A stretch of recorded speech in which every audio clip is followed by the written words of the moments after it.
ऐसा खेल दिखाइया जो मांग लिया है हम, अब कैसे मैं अर्ज करूं कहोगे मांगना तुम। ये प्रायश्चित के स्वर हैं श्री महामती जी के द्वारा, जो हम सुंदर साथ के लिए कह रहे हैं। जब इस संसार में हम कष्टों में घिरते हैं, माया के कष्ट हमें दबोचते हैं, तो हमारे मुख से भी ऐसा लगता है कि हम इस दुनिया में क्यों आए।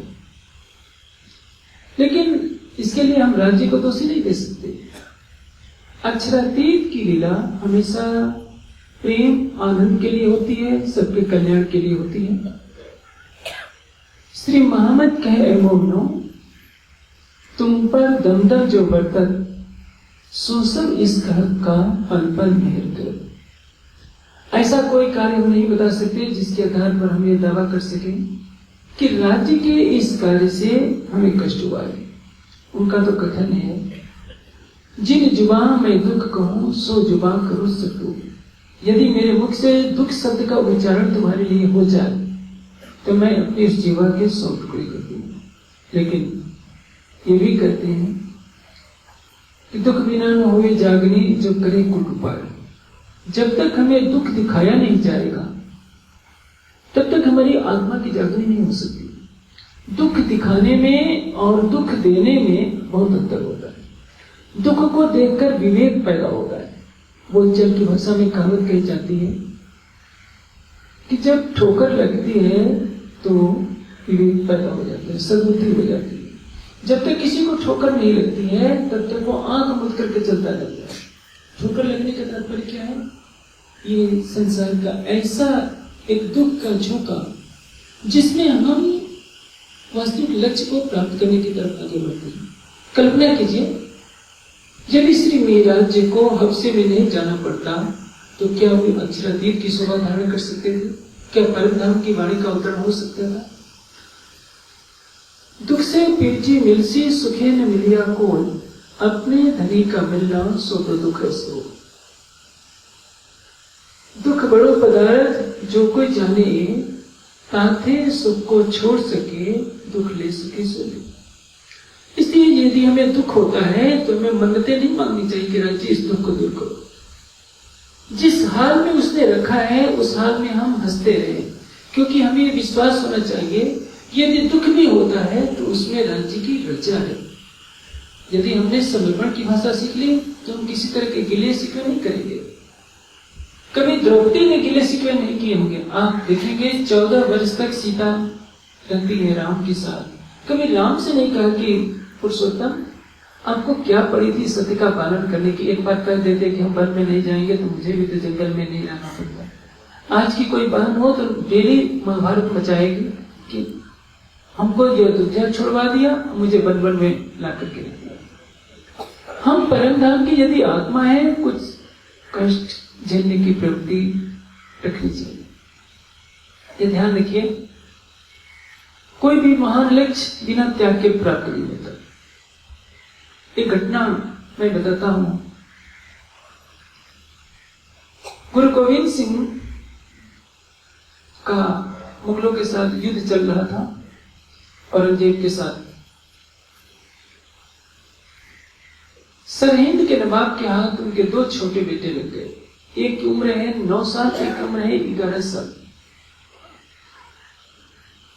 2 बेटे पहले ही अजीत सिंह और जोरावर सिंह युद्ध करते हुए वीर गति को प्राप्त हो गए थे। 4 बेटे हैं तो युद्ध के अंदर वीर गति को प्राप्त होते हैं। गुरु गोविंद सिंह खुद कहते हैं अपने बेटों से, जाओ बेटो, ये बलिदान का समय है। एक पिता अपने पुत्रों को कह रहा है कि धर्म की रक्षा के लिए जाओ, जबकि उनके बेटे कई दिनों से भूखे थे। चारों तरफ मुगल सेना ने घेरा डाल रखा था। आनंदपुर साहिब का राशन नहीं था। परिणाम युद्ध कितना होता। दोनों बेटे विशाल मुगल सेना के सामने वीर गति को प्राप्त हुए। मैं ये इतिहास की घटना सुना रहा हूं केवल सुंदर साथ की शीतल रगों में कुछ उत्सुकता का संचार करने के लिए कि यदि आप सत्य को फैलाना चाहते हैं तो आपको त्याग की बलवेदी पर खरा सिद्ध करने के लिए भी तैयार रहना होगा। सरहिंद का नवाब कहता है कि देखो बच्चों, तुम इतने मासूम हो, इतने सुंदर हो, तुम्हारी क्या इच्छा है?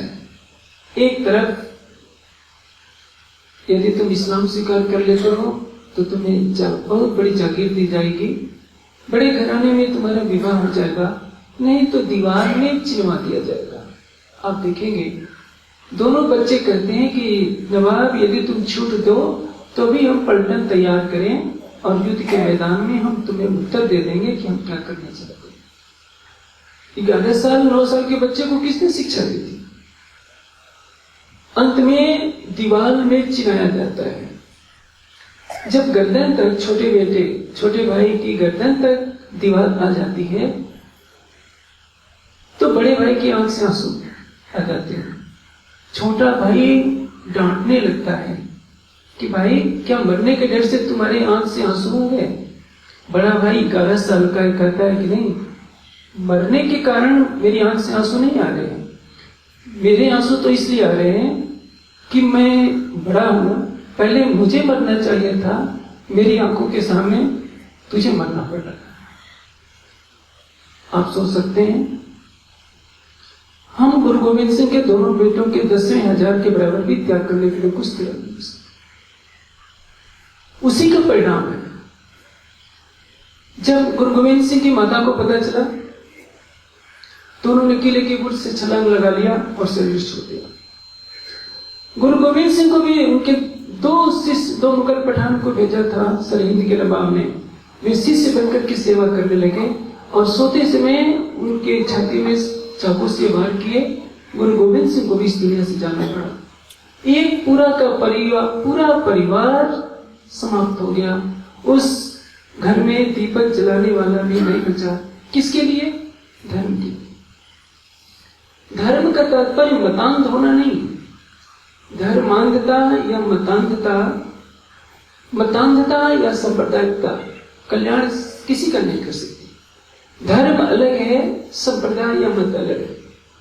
शाश्वत सत्य को धर्म कहते हैं। हर संप्रदाय में कुछ न कुछ विकृति आ जाती है समय के प्रभाव में, लेकिन धर्म अनादि है, सत्य अनादि है, सत्य अखंड है, परमात्मा भी अखंड है, अनादि है। इसलिए धर्म के शाश्वत सत्य हमेशा बने रहते हैं।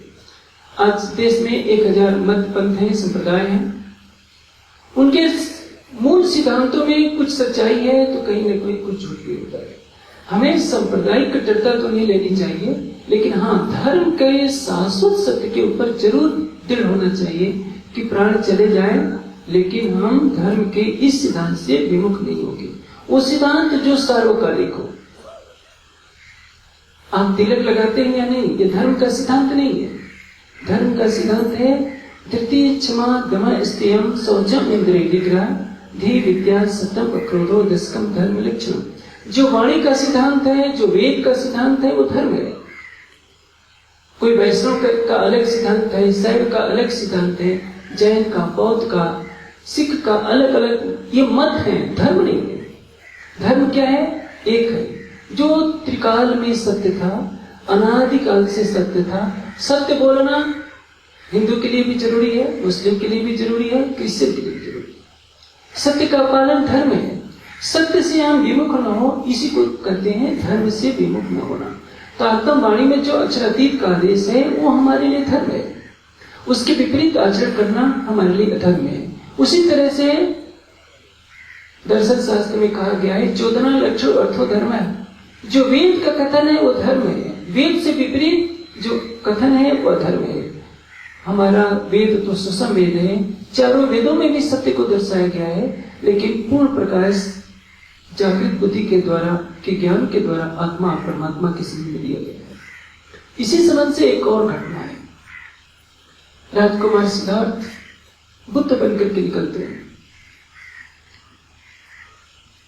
आते हैं, पुनः अपने राज्य में, राजधानी कपिलवस्तु में प्रवेश करते हैं। जिस घर में, जिस महल में उनका जन्म हुआ, उसी महल में जाकर के भिक्षाम देह की रट लगाते हैं और अपना भिक्षा पत्र सामने खड़ा कर देते हैं। सामने कौन है? यशोधरा। वो भिक्षा में क्या दे सकती है? भिक्षा में अपने राहुल को दे देती है और कहती है कि जाओ अपने पिता से वह चीज मांगना जो आज तक किसी पिता ने अपने पुत्र को न दिया हो। राहुल 8 साल का बालक है। बुद्ध कहते हैं, राहुल तुतली भाषा में कहता है कि मुझे मां ने भेजा है यह कहलाकर कि अपने पिता से ऐसी चीज मांगो जो आज तक किसी पिता ने अपने पुत्र को न दी हो। बुद्ध कहते हैं बहुत अच्छी बात है। अपने शिष्यों से कहते हैं कि इस राहुल का मुंडन करके इसको सन्यास की दीक्षा दे दो। आज तक किसी पिता ने अपने पुत्र को अपने हाथों से सन्यासी नहीं बनाया था। श्रेष्ठ क्या इतिहास करता है। सुदोधन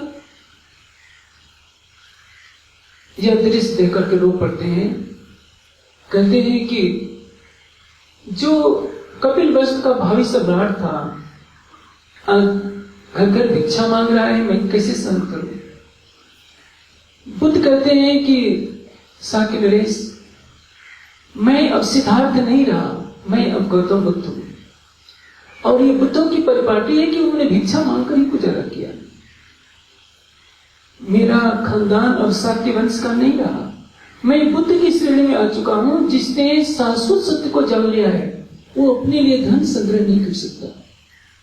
अचानक उनका एक चचेरा भाई था, उसका विवाह हो रहा था। बुद्ध गुजरते हैं, विवाह मंडप में अभी फेरा होने वाला है। वधू भी बैठी हुई है। बुद्ध को देखकर वो भाई उठ करके आता है। बुद्ध कहते हैं, तुम क्या चाहते हो? यदि तुम शाश्वत सत्य को पाना चाहते हो तो कुछ तुम्हें त्याग करना होगा। ये तृष्णाओं का संसार है। उनके भाई को ये बात समझ आ जाती है। आप सोचेंगे, विवाह मंडप में बैठे हुए अपने भाई को उठा देना कितनी बड़ी बात होती है। शादी से पहले किसी को कह दिया जाए कि तुम विवाह न करो, धर्म के लिए समर्पित हो जाओ, ये तो चलता है। लेकिन सारा कार्यक्रम पूरा हो चुका है, केवल फेरे होने बाकी हैं। उस समय भी गौतम बुद्ध अपने भाई को उठा देते हैं कि तुम सत्य के प्रचार के लिए संगत हो जाओ। और वही होता है। सुदोधन की आंखों से आंसू बहते ही रहते हैं। राहुल था, उसको बना दिया। छोटा भाई था, उसको बना दिया। मैं ये आपसे नहीं कह रहा हूं कि आप अपने घर सुने कर दीजिए। मैं तो त्याग की बात कर रहा हूं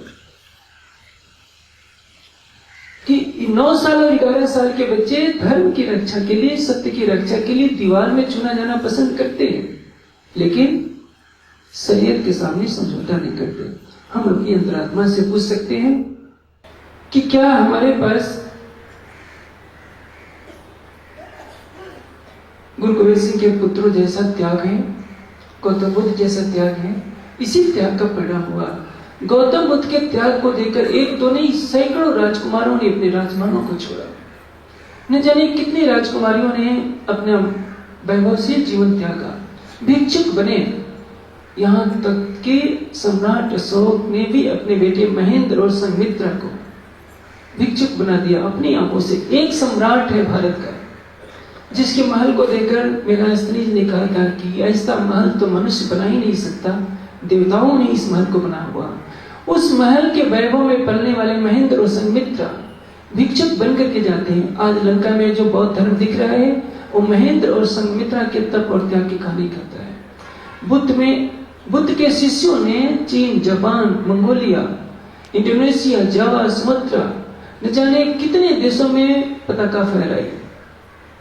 हम 300 साल से चल रहे हैं, हमारी कोई योजना नहीं है। मैं कड़वा सच यही कहूंगा कि हमारा पैसा दीवारों में लगता रहा। विद्वान कैसे तैयार हो, व्यापक दृष्टिकोण कैसे हो, सारे विश्व को हम ज्ञान से अपलावित कैसे करें, हमने व्यापक दृष्टि नहीं सोचा। हमने एक छोटा सा एक संप्रदाय बना दिया। हम क्या कहलाते हैं? प्रणामी या निजानंद संप्रदाय के लिए। मैं तो ये कहूंगा इस संप्रदाय शब्द को ही हटा दीजिए। वाणी क्या कहती है? एक तो गति संसार की जो खींचा खींच करत, अपन तो साथी धाम के है हम में नूर मत। शैव वैष्णव दुनिया के संप्रदाय हैं। जरूर बीतक में लिखा है देव चंद जी निजानंद जिन प्रकट करी यह संप्रदाय। संप्रदाय किसको कहते हैं? एक विचारधारा जो परंपराबद्ध चलती रहे, उसके मानने वालों का जब समूह बड़ा हो जाता है तो उसको संप्रदाय शब्द से संबोधित किया जाता है। संप्रदाय किसको कहते हैं? परंपराबद्ध चला हुआ क्या। लेकिन हम औरों की लकीर की तरह अपनी लकीर न चलाएं। सभी संप्रदायों में आचार्य होते हैं, तो हमने भी क्या कर दिया? हमारे प्रथम आचार्य देवचंद जी निजानंद स्वामी, दूसरे आचार्य महामती प्राणनाथ जी, ये हमारी भाषा बन गई। पूछा जाए क्या प्राणनाथ जी और देवचंद जी आचार्य हैं? वाणी में कहाँ लिखा है कि प्राणनाथ जी आचार्य हैं, देवचंद जी आचार्य हैं? क्योंकि हम सोचते हैं कि शंकराचार्य है, रामानुज आचार्य है, निम्बार्काचार्य है, माधवाचार्य है, तो हमारे भी आचार्य होना चाहिए। हमने भी निजानंद आचार्य की उपाधि दे दी, महामती प्राणनाथ को दूसरे आचार्य की उपाधि दे दी। ये जो नकल करने की प्रवृत्ति है हमारे लिए बहुत ही घातक है। हमारे समाज में एक महान पुरुष हुए हैं, उन्होंने एक लेख लिखा था, उस लेख में एक मंत्र दिया था, श्री राजा शरणम मम। श्री राजा शरणम मम की नकल कहां से हुई? वैष्णव की नकल है। वैष्णव ने मंत्र बनाया श्री राम शरणम मम। इसका अर्थ क्या होता है? श्री राम मेरी शरण में है। पुनः कृष्ण को मानने वालों ने क्या कहा? श्री कृष्ण शरणम मम। आज भी इस मंत्र का बहुत प्रेम से गायन होता है। भागवत करने वाले इस मंत्र को बहुत अच्छी तरह से गाते हैं, श्री कृष्ण शरणम मम। इसका अर्थ क्या होता है? श्री कृष्ण मेरी शरण में है। हम श्री कृष्ण की शरण में हैं कि श्री कृष्ण हमारी शरण में है? क्योंकि जिन्हें संस्कृत का ज्ञान नहीं था, अब वो पूजा पाठ कराते हैं तो क्या करते हैं? तंडुलम समर्पयामि, पुष्पम समर्पयामि। स्नानम कार्याम नहीं आता है तो क्या कह देते हैं? स्नानम समर्पयामि। स्नान तो क्रिया है, स्नान समर्पित थोड़े किया जाता है, स्नान तो कराया जाता है। उसी तरह से करना चाहिए। श्री रामम शरणागतो हम, तब तो चल जाता, न कि श्री राम शरणम। ये जो संस्कृत का 5वीं कक्षा का विद्यार्थी होगा वो भी इतनी बड़ी गलती नहीं करेगा, लेकिन ये गलती आचार्यों से हुई है तो इसको महामंत्र मान लिया गया और उसकी नकल हमारे समाज में भी आ गई। अच्छा होगा कि अब वो मंत्र प्रचलित नहीं है, श्री राजा शरणम, लेकिन नहीं तो आज वो मंत्र चलता रहता। मैं ये कहता हूँ हम अच्छाई की नकल करें बुराई के लिए। हमारी मार्गदर्शिका वाणी होनी चाहिए जो अक्षरातीत के मुखारविंद से निकली हुई है। हम दूसरे पंथों की गलत चीजों को ले लेते हैं, परम धर्म का अलौकिक तारतम ज्ञान हमारे पास है। जो चारों वेदों को पढ़ेगा, 6 शास्त्रों को पढ़ेगा, कुरान को पढ़ेगा, सारी दुनिया के ग्रंथों को पढ़कर जब वो वाणी को पढ़ेगा तब उसको पता चलेगा कि वाणी की महत्ता क्या है। रेगिस्तान में रहने वाला जानेगा कि पानी की कीमत क्या है। चेरापूंजी में रहने वाला, बंगाल में रहने वाला को क्या पता कि पानी की कीमत क्या होती है। जिसके पास प्यास होती है ज्ञान की, वो ज्ञान की कीमत को समझता है। हमारे पास बचपन में वाणी का जो ज्ञान दे दिया जाता है तो बस ये निष्ठा तो बन जाती है कि हमारा ज्ञान सर्वोपरि है, लेकिन जब तक झूठ और सत्य की पहचान न हो, झूठ की पहचान होने के बाद जब सत्य की पहचान होती है तो सत्य की कीमत का एहसास होता है। भोजन स्वादिष्ट कब लगता है? जब भूख होती है। सूखी रोटी में भी पूरी मिठाई से भी ज्यादा स्वाद आता है। जब भूख नहीं लगती है तो अच्छे अच्छे व्यंजन से भी उबकाई आती है। वही है जिस ज्ञान के लिए त्रिदेव तरसते हैं, वो ज्ञान हमारे पास है, लेकिन उसका प्रस्तुतिकरण हमारे पास अच्छा नहीं है। आज हमारे पास शंकराचार्य बैठ जाएं, महामंडलेश्वर बैठ जाएं, तो हम अपनी विचारधारा को उनके सामने अच्छी तरह से प्रस्तुत करने की सामर्थ्य नहीं रखते, क्योंकि वैश्विक स्तर पर कभी ये नहीं सोचा गया कि यदि ज्ञान को फैलाना है तो उनसे संघर्ष करना ही पड़ेगा। आप देखेंगे श्री जी ने सूरत में भीम भाई, श्याम भाई को नतमस्तक किया, हरजी व्यास को नतमस्तक किया, हरिद्वार में सभी मत पंथों के आचार्य थे, सभी नतमस्तक हुए। कोई अक्षरातीत की नकल कापी नहीं बन सकता, लेकिन पद चिन्हों पर तो चलने का अधिकार है। हादी का अर्थ क्या होता है? हिदायत करने वाला। हादी कौन है? तीनों सूरतें हकी है, हादी है, बसरी, मलकी और हकी। जो सतगुरु धनिष देवचंद जी ने राह बताई, जो श्री जी ने राह बताई, हमें उस पर चलना है, तभी हम परम धाम के सुदर्शन कहला सकते हैं। मैं ज्यादा तो नहीं कहना चाहूंगा। किसी भी मिशन को चलाने के लिए एक दृढ़ संकल्प होना चाहिए। गुरु पूर्णिमा को एक कार्यक्रम हुआ था ज्ञानपीठ में। मैं सुंदर साथ से आग्रह करूंगा, हर शहर का सुंदर साथ उस गुरु पूर्णिमा की जो MP3 सिटी है उसको जरूर सुने अपने पास ले जाकर। हो सकता है किसी के उस शहर या गांव के सुंदर साथ में प्रेरणा पैदा हो जाए और कोई अनमोल मोती इस मिशन के लिए समर्पित हो जाए। उस कार्यक्रम के बाद 17 बच्चों ने अपना जीवन समर्पण कर दिया कि अब हमारे ऊपर हमारे माता पिता का कोई अधिकार नहीं, अब हमारा तन मन केवल राज्य के लिए। याद रखिए, भीड़ से कोई महान कार्य नहीं होता है। एक तरफ 7 अक्षौहिणी सेना लेकर पांडव हैं, एक तरफ 11 अक्षौहिणी सेना लेकर के कौरव हैं। बड़ी सेना होते हुए भी कौरवों की सेना हार जाती है, छोटी सेना होते हुए भी पांडवों की सेना जीत जाती है। क्या आपने सोचा है इसका क्या कारण है? इसका एक सबसे बड़ा कारण यह है कि 11 अक्षौहिणी की सेना झूठ की राह पर चल रही थी, झूठ के समर्थन में थी, और धर्म की राह पर चलने वाली पांडवों की सेना बहुत कम थी उनकी अपेक्षा। यानी पांडवों की सेना की अपेक्षा 1.5 गुना कौरवों की सेना थी।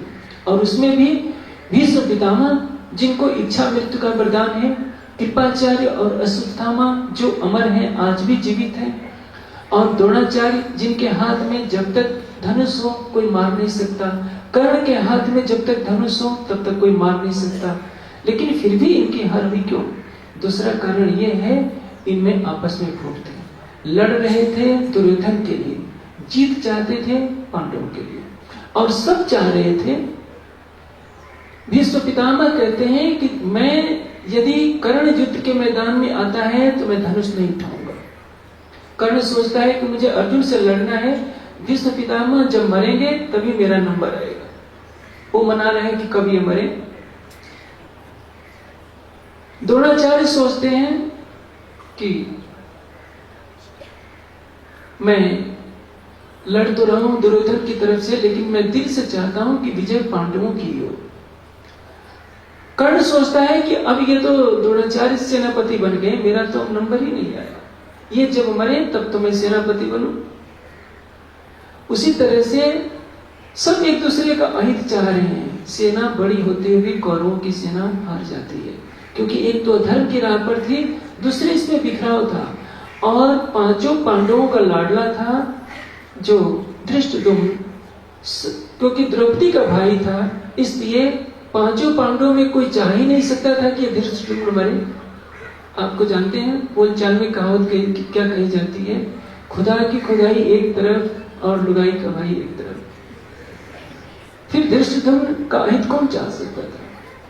जिस समाज में संगठन होता है, जिस समाज में एक निष्ठा होती है, जिस समाज में समर्पण होता है, जिस समाज में ज्ञान का प्रकाश होता है, वो समाज कभी भी हार नहीं सकता। हमारा समाज ज्ञान की जिस ज्योति को लेकर चला, उस ज्योति को उसने एक सीमित दायरे में कर दिया, एक छोटा सा संप्रदाय बना करके बैठ गया। यदि बीतक के समय सावन के महीने में 1 महीने कथा की परंपरा नहीं होती तो शायद मैं समझता हूं अब तक जो हमारा अस्तित्व है वो भी समाप्त हो गया होता। हमारी जो गरिमा बची है केवल परमहंसों के कारण बची हुई है। परमहंसों की गरिमा को हम उद्धृत करके संसार में हम सिर उठाकर कह सकते हैं हमारे समाज में परमहंस महाराज श्री रामरतन दास जी जैसी महान शक्ति हुई, जिसने जिसको जब चाहा परम धाम दिखा दिया। बाबा दयाराम हुए, भैया सीताराम हुए, न जाने कितने परमहंसों से ये समाज अटा पड़ा है। लेकिन यदि सामाजिक और बौद्धिक धरातल पर देखते हैं तो इस ज्ञान को तो सारे संसार में डंके की चोट से बनना चाहिए था, लेकिन हम पूरे विश्व तो क्या पूरे देश में भी नहीं फैला पाए। मध्य प्रदेश जिसके अंदर पन्ना जी में स्वयं अक्षरातीत महामती जी के धाम हृदय में विराजमान है, झूले के सिंहासन पर। पन्ना के हर जिले में भी, ये मध्य प्रदेश के हर जिले में भी हम प्राणनाथ जी की पहचान नहीं दे पाए। कहीं न कहीं इसके लिए दोषी हम हैं। हम 100 बहाने बनाए कि क्या करें, ये होता है, ये होता है। आपके ऊपर उत्तरदायित्व सौंपा था अक्षरातीत ने कि मैंने तुमको जाहिर किया, तुम मुझे जाहिर करो। लेकिन हमने अक्षरातीत को जाहिर नहीं किया, प्राणनाथ की महिमा को जाहिर नहीं किया। लेकिन अपनी असफलताओं का रोने से, सफलताओं का बखान करने से भी कुछ लक्ष्य नहीं हासिल होता है। हमें व्यापक सोच के साथ जैसे जैसे संसार की व्यवस्था बदल रही है उसके अनुसार अपने नीतियों में परिवर्तन करना चाहिए, कार्यशैली में परिवर्तन करना चाहिए, सिद्धांतों में नहीं। जो सत्य सिद्धांत होता है शिष्ट के प्रारंभ में भी वैसा रहता है, शिष्ट के समापन में भी वैसे ही रहता है। सत्य सिद्धांत परिवर्तित नहीं होता, हाँ उस सिद्धांत का प्रस्तुतिकरण का तरीका बदलता रहता है। आज से 100 साल पहले स्थिति कुछ और थी, उस समय उस ज्ञान को फैलाने की शैली कुछ अलग थी, आज कुछ और होगी। आने वाले समय में जैसे जैसे युग बदलता जाएगा हमारी शैली भले ही बदलती जाएगी। विचारधारा और सत्य में कभी भी समझौता नहीं किया जा सकता। जहां तक मैं सोचता हूं, कभी नालंदा बना था, एक घटना का मैं दृष्टांत देता हूं। ऋषि दयानंद की विचारधारा को फैलाने के लिए जालंधर में जन्मे मुंशी, ये जिनको आजकल स्वामी श्रद्धानंद कहते हैं, उनका नाम था पहले का मुंशी राव। उन्होंने, उनके 2 लड़के थे, 2 लड़कों को सबसे पहले विद्यार्थी बनाया। उस समय जंगल था, धीरे धीरे गुरुकुल कांगड़े विश्वविद्यालय चल पड़ा। एक दिन ऐसा हुआ कि उस गुरुकुल में खिलाने के लिए कुछ नहीं था। जो रसोईया था कहता है कि स्वामी जी आज तो 5 किलो भी आटा नहीं है कि मैं बच्चों को थोड़ा भी दे सकूं। दोपहर का समय होने जा रहा है, मैं क्या करूं? स्वामी श्रद्धानंद कहते हैं कि चिंता न करो, तुम घंटी बजाओ भोजन के लिए। रसोईया घंटी बजा देता है, पुनः घबराया वो आकर कहता है कि स्वामी जी कुछ है नहीं, मैं बच्चों को क्या खिलाऊंगा? कहते हैं कि तुम चिंता तो न करो, थाली तो बैठा परोसो। बच्चे आकर बैठ के ये थाली परोस देता है। फिर भागा भागा कहता है कि स्वामी जी मैं करूं क्या, थाली परोस दी गई है। स्वामी श्रद्धानंद कहते हैं कि तुम्हें इसकी चिंता नहीं करनी है, परमात्मा देगा। थोड़ी देर के बाद दरवाजे पर दस्तक होती है। एक सेठ दरवाजा खटखटाता है, कहता है कि स्वामी जी मेरे से बहुत भूल हो गई, मैंने गुरुकुल को निमंत्रण देना ध्यान से नहीं रहा, मेरे घर विवाह हुआ था, ये पूरी ये मिठाइयाँ गाड़ी भर करके मैं लाया हूँ और ये विद्यार्थियों को खिलाइए। मैं यही कहना चाहता हूँ कि स्वामी श्रद्धानंद ने किन परिस्थितियों में गुरुकुल की स्थापना की होगी। और एक समय आया जब उसी गुरुकुल के स्नातक देश के लिए फांसी का फंदा अपने गले में स्वयं खुशी खुशी डालते थे। किसी को फांसी दी जाती है तो वो रोता है, और गुरुकुल के चोटी रखने वाले क्रांतिकारियों ने वेद के मंत्रों का गायन किया और हंसते हंसते फांसी का फंदा लगाते थे। आप सोच सकते हैं वीर सावरकर कौन था? वीर सावरकर को किसने प्रेरणा दी? न जाने कितने क्रांतिकारी निकले उसी सत्य की विचारधारा से। लेकिन हमने क्या सीखा? अभी कुछ साल पहले, मैं नाम नहीं लूंगा, एक कलश की स्थापना की गई जिसमें 25 लाख का सोना चढ़ाया गया। कार्यक्रम हुआ 5 दिन का। प्रवचन कितना हुआ? 15-15 मिनट। सभी विद्वान, समाज की सारी बड़ी हस्तियां इकट्ठा थी और केवल नाच को होता रहा, कोई भी ज्ञान की चर्चा नहीं। करोड़ों रुपए का हम सिंहासन बनाते हैं। कुछ साल पहले एक स्थान पर करोड़ रुपए का सिंहासन बनाया गया। ये सोने के कलशों से, सोने के बड़े बड़े सिंहासनों से क्या आत्मा की जागृति होगी? हम भागवत को बहुत मान्यता देते हैं। भागवत में भी तो कहा है कि सोने में माया रहती है, और इसलिए परीक्षित सोने का मुकुट पहने थे तो उनकी बुद्धि खराब हो गई थी। तब उन्होंने ऋषि के गले में सर्प लटका दिया था। आप सोच सकते हैं, हम सोचते हैं कि सोने का सिंहासन बना देंगे, सोने का बहुत कीमती कलश चढ़ा देंगे तो राज जी आकर के साक्षात बैठ जाएंगे। अक्षरातीत कहाँ रहते हैं? आपने कल शास्त्रार्थ की वाद विवाद प्रतियोगिता में भी सुना था, ऊपर तले अर्श न कया, अर्श कया मोमिन कलो। सबके हृदय में ज्ञान की ज्योति जगाइए, सबके हृदय में प्राणनाथ की शोभा बसाइए, सबकी निष्ठा प्राणनाथ के पास प्रति बने। कोई भी मंदिर बनाएंगे, कुछ साल में उसकी दीवारें कमजोर हो जाती है, हर साल उसके मेंटेनेंस करना पड़ता है। आप सबके दिल को मंदिर क्यों नहीं बना देते? आत्मा का दिल जब मंदिर बन जाएगा तो उसकी दीवारें कभी ढहने वाली नहीं है। संसार नष्ट हो सकता है, ना आत्मा नष्ट हो सकती है, ना उसका दिल नष्ट हो सकता है। इसलिए मंदिर बनाइए तो अखंड मंदिर बनाइए, ज्ञान की ज्योति सबके हृदय में जलाइए, वाणी सबके हृदय में प्रकाशित कीजिए। इससे बड़ा पुण्य कार्य और कुछ नहीं हो सकता। और सबके प्रति मैं यही शुभकामना करता हूँ, आप एक हफ्ते में 1 घंटे का दिन, रविवार के दिन या जब भी छुट्टी पड़ती हो, देश में तो रविवार को छुट्टी रहती है, आप 1 घंटा निकालिए, 2 घंटे निकालिए, किसी को जाइए, साहित्य दीजिए, उसको कुछ समझाइए, कुछ न कुछ अपना उत्तरदायित्व निभाइए, स्वयं चिंतन कीजिए, अपने बच्चों को उस धर्मपथ की राह लगाइए। मैं ये समझता हूँ बुद्ध से खड़ा करता है। मैं हर जगह जाकर के कहाँ चर्चा सुना सकता हूँ। एक मिशन है कि अभी तो ज्ञानपीठ में 50 से कुछ अधिक बच्चे हैं, 52 के लगभग होंगे, लेकिन मुझे इससे संतुष्टि नहीं है। मैं तो चाहता हूँ कि सैकड़ों विद्वान तैयार हो, जगह जगह पर ज्ञान की ज्योति जले, अंधविश्वास और आडंबर का खत्मा हो। लेकिन इसके लिए संकल्प करना पड़ेगा। कोई गुरु गोविंद सिंह बनने के लिए तैयार तो हो, गौतम बुद्ध बनने के लिए तो तैयार तो हो, जो अपने संगे बेटे को अपने हाथ से कह दे कि जाओ धर्म की रक्षा के लिए जाओ। और एक राजकुमार जो सोने के पलंग पर सोया करता था, घर घर जाकर भिक्षा मांग रहा है। कितनी कठिन साधना है। हम खींच निकालेंगे केवल तो इससे कुछ नहीं होगा। हम शांति से, धैर्य से एक महान लक्ष्य की तरफ बढ़े, ज्ञान को अग्रणी करें। और मैं उन माताओं से भी आग्रह करूंगा, मैं बार बार उन माताओं के प्रति नतमस्तक होता हूँ जिन्होंने अपने इकलौती संतानों को धर्म की रक्षा के लिए दे दिया होता है। लेकिन कुछ बहनें ऐसी भी मोह जाल में फंसी होती हैं, उनको सो लगता है कि कब मेरा बेटा किसी तरह से भाग आए। माताएं तो कम, उनके रिश्तेदार वाले जो बहनें होती है वो ज्यादा तंग करती है, टॉर्चर वो करती है, कहाँ भेज दिया है, कहाँ ये किया है। कई बच्चे ऐसे हुए जो कभी जाना नहीं चाहते थे, लेकिन उनके रिश्तेदारों ने उनको इतना तंग किया कि बेचारा बच्चा न चाहते हुए चला गया।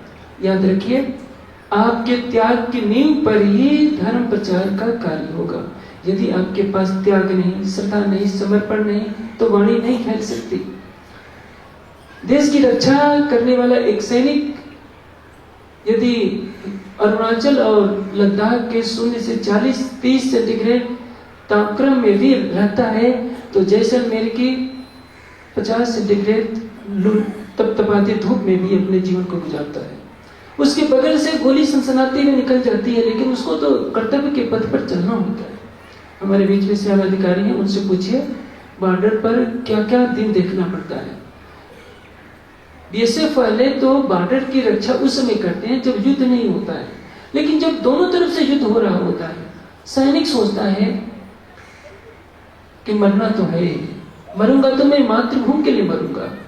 इसलिए शास्त्रों में कथन है कि योगी की और वीर की एक ही गति होती है, जो निस्वार्थ भाव से धर्म की रक्षा के लिए तैयार होता है। मैं तो चाहता हूं कि इस देश में सैकड़ों धर्मवीर पैदा हों जो धर्म की रक्षा के लिए अपने इंद्रियों को जीते, मन को जीते, ज्ञान से युक्त हों, श्रद्धा समर्पण की नौका लेकर के इस भवसागर को पार कराएं और अपने साथ उस पर न जाने सैकड़ों व्यक्तियों को बैठा करके इस भवसागर से पार कराएं।